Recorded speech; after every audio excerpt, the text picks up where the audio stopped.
Good afternoon. I'm going to do a review for 6 different perfume oils that I have from the Indian perfumery called Shugendko. I hope I'm pronouncing that correctly. I think I am. A little backstory.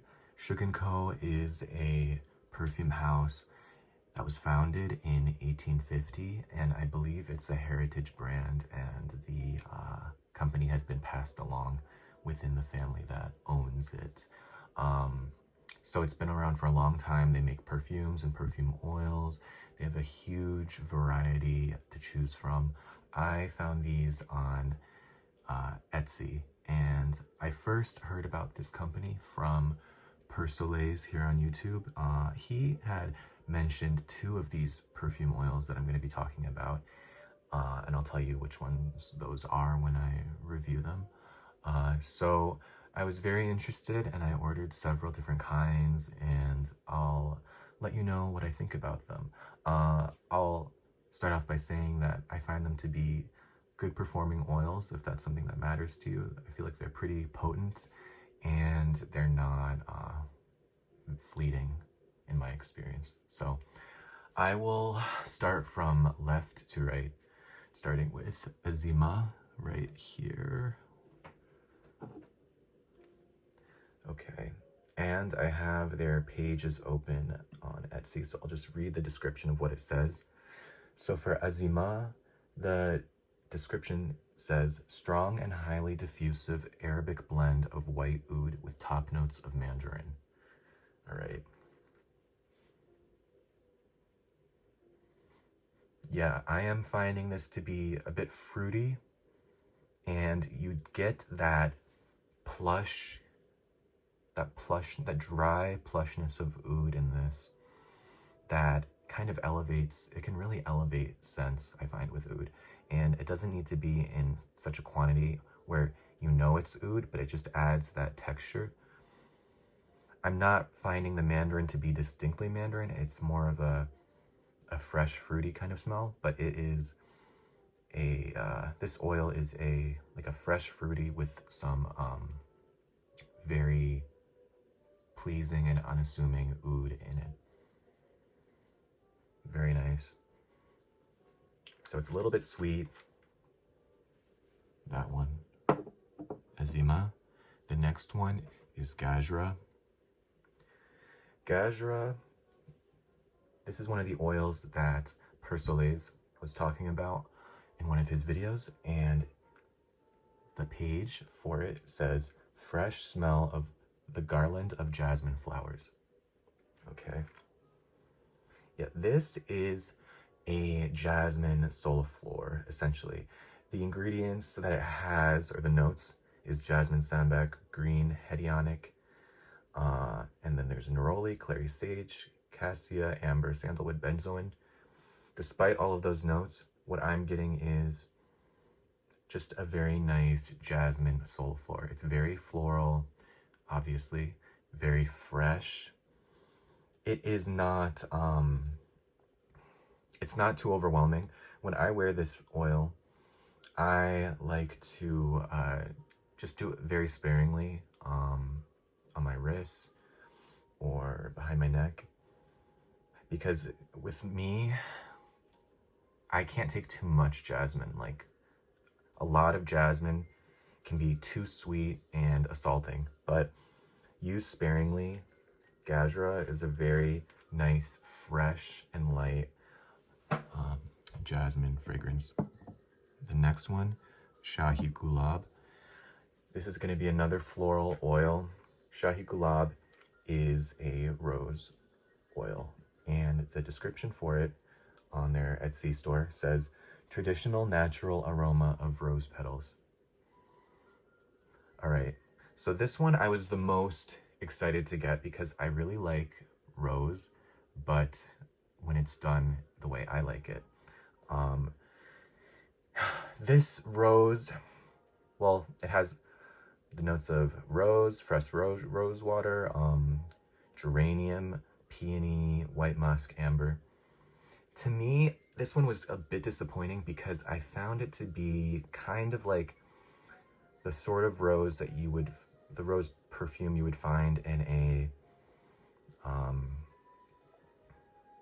kind of like, I don't want to say head shop, but maybe like a new age kind of store where they have a bunch of different oils out, and it just doesn't smell,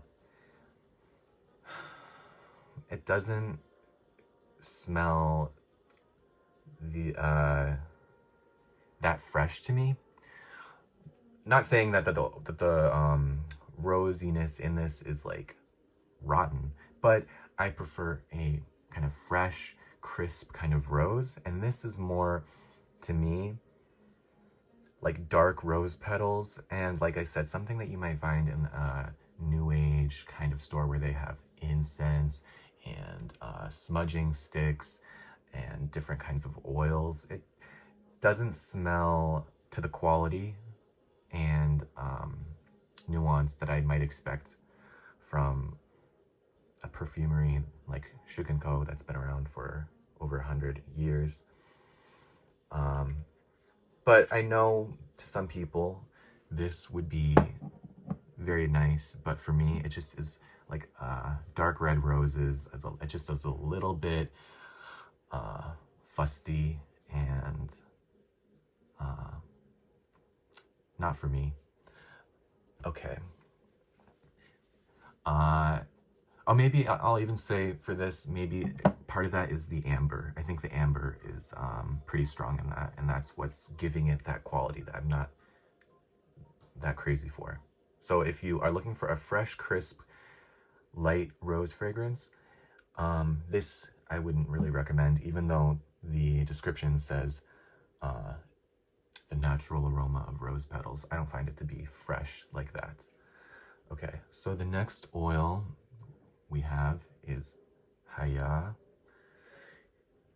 All right, the description for Hayah says this. It says fresh and modern, fruity green aroma. Okay, and it has rose, lemon, mandarin, osmanthus, mimosa, tuberose, cassis, and then vanilla musk and amber in the base. This one is, out of all the oils that I've discussed so far, it's kind of similar to Azima in that it has that fruitiness to it. And I think the cassis is giving it some tart quality.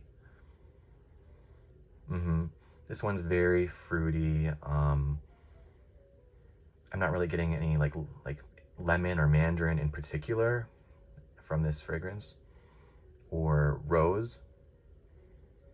It just smells like a nice, musky, fruity kind of fragrance. And the vanilla, I'm not picking out. And the amber is not too strong in this, the way it might be in Shahi Gulab, the previous oil I mentioned. Yeah, so if you like a nice, light, fresh, musky, fruity perfume, Hayah might be up your alley. The next one is called Sahar. Sahar is described as freshness of morning dew with rose and sandalwood. And the notes in this are orchid, mandarin, amber, rose, oceanic notes, lilac, rain, vanilla musk, and sandalwood. So there are some aquatic kind of elements to this fragrance, which, yeah, those aquatic notes go well with the lilac, because lilac to me is a little bit of a watery kind of flower. Watery, not aquatic. So it complements the lilac. I'm definitely getting lilac out of Sahar, and some headiness from the floral orchid note. I'm not getting rose, I'm not getting mandarin. And then there's some sandalwood sweetness to it, and also vanilla sweetness. I would say this, to me, smells like a floral sandalwood kind of fragrance. The most prominent floral to me being lilac, with a bit of a watery element to it. It is kind of sweet though, like I said, from the vanilla, and sandalwood could come across as sweet too.